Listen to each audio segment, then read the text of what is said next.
Hello, thanks for joining me, astrologer Patrick Arundell, for your astrological overview for week commencing the 3rd of August. Saturn is now in forward motion.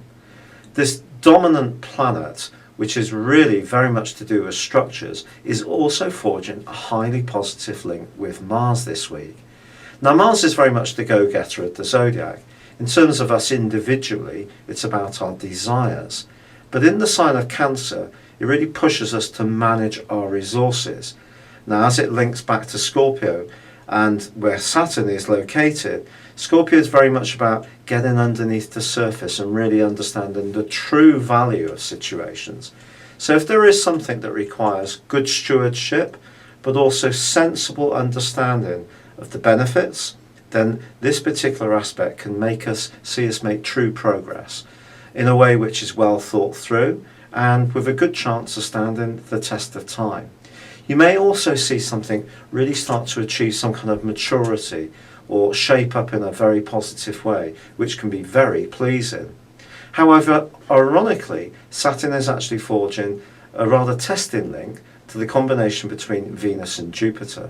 Now, they're in conjunction in Leo, which is just about as good as it gets if you love theatre, film, performance, the arts, or just going out and having a really good time socially.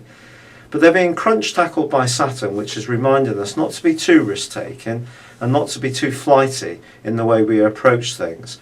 Mercury is also going to be clashing with Saturn in the second half of this week.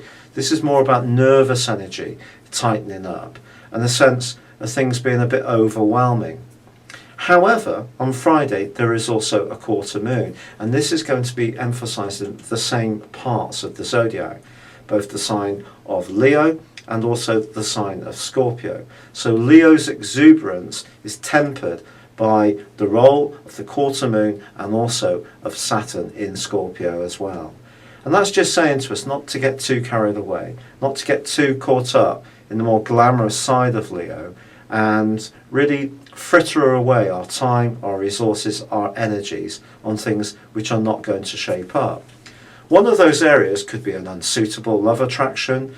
It could be a revelation that there is more jealousy and possessiveness and undercurrents in an existing relationship than perhaps we'd first realised.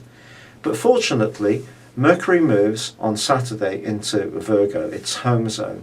And this is going to help us to be much more to the point, enable us to get to the clarity of situations by thinking much more clearly.